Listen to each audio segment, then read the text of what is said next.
Eagles, you're back. It's Wednesday, which in my room we call Hump Day. I am, first of all, proud of you for sticking with this. I know that this is different and something we've never done before, but we are just plugging right along. I know in September, right around the first day of school, September 11th happened. And I always tell that story about like when I was in second grade and it was this memory that I still can remember. I could tell you the outfit I was wearing at school and who my teachers were and their reactions. That whole day is like ingrained in my memory because it was something so major and something that was so out of the ordinary.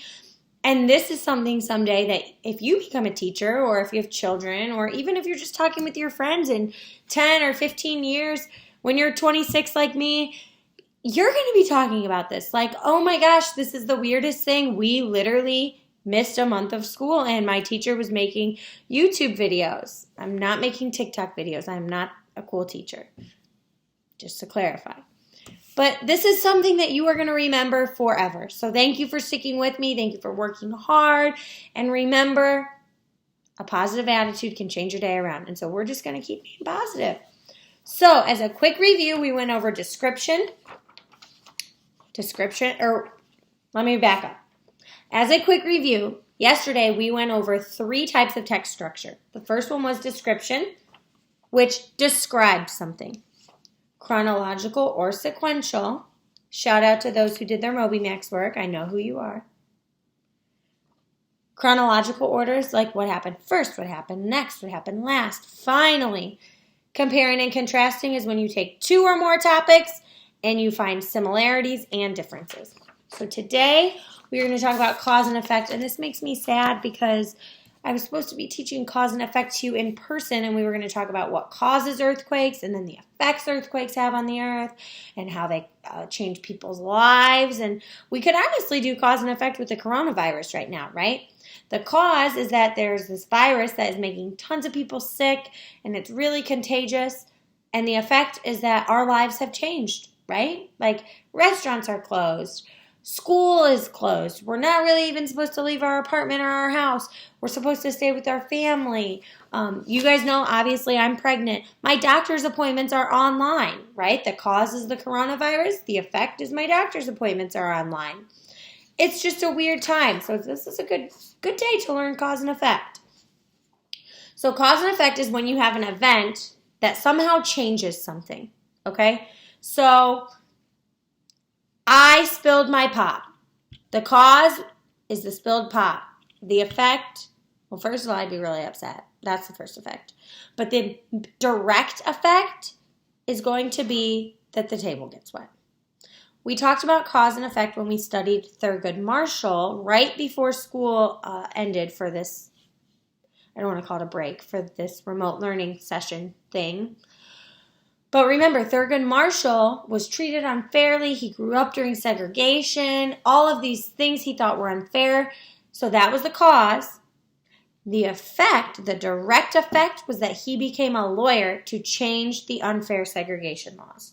Okay, that was an ANET question. Hopefully you remember that.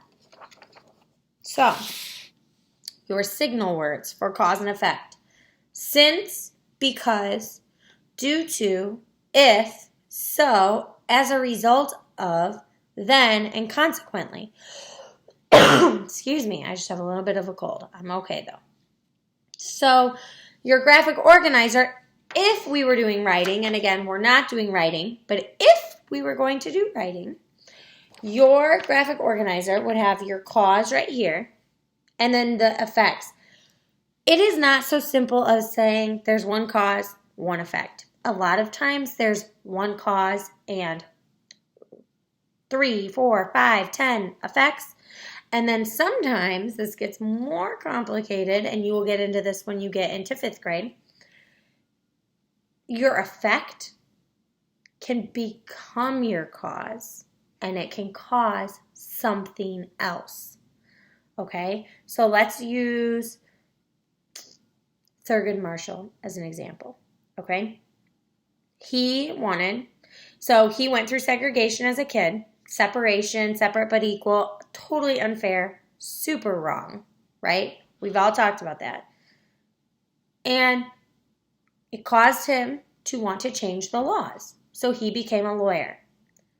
After he was a lawyer, then he became a judge and a Supreme Court justice, right?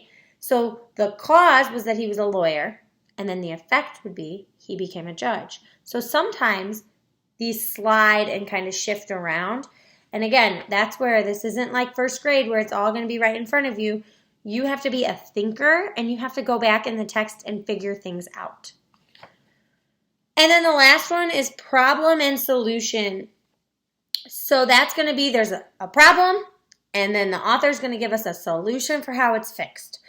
The one that we did in class together, I think, was about how when beaches and public swimming pools became popular, like I want to say in the 50s, 40s, 50s, 60s, somewhere around there, before we were all born. And the problem was that people were drowning. We read about that. We read this passage, and it talks about how people were dying and kids were going there with unsupervised. So then the solution was this group of people formed a group, and they wore red bathing suits and called themselves lifeguards. They were guarding people's lives. And remember, I was a lifeguard when I was in high school and college. So the problem was people were drowning at the pools. The solution, lifeguards.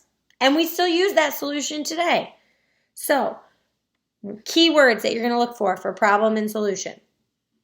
Problem, solve, because of, so, therefore, due to, issue, leads to, and as a result. Problem and solution and cause and effect get messy. A lot of kids confuse them like a lot of the time.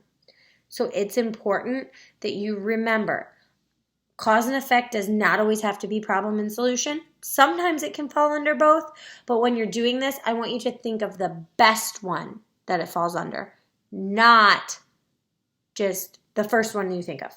Okay? So again, you're going to have to be a 4th grade hard worker, problem solver, which, I mean, what do I always say? I have the best class, so this is nothing new for you. To just try your best and make sure you're picking the best one. Okay, so today's Moby Max assignment, you will have a review of these 3, and then you will have these 2. If you're working on the packet, you will have your page in the packet to work along with these assignments. And don't forget, you need to make sure you're reading your Raz Kids book. Enjoy!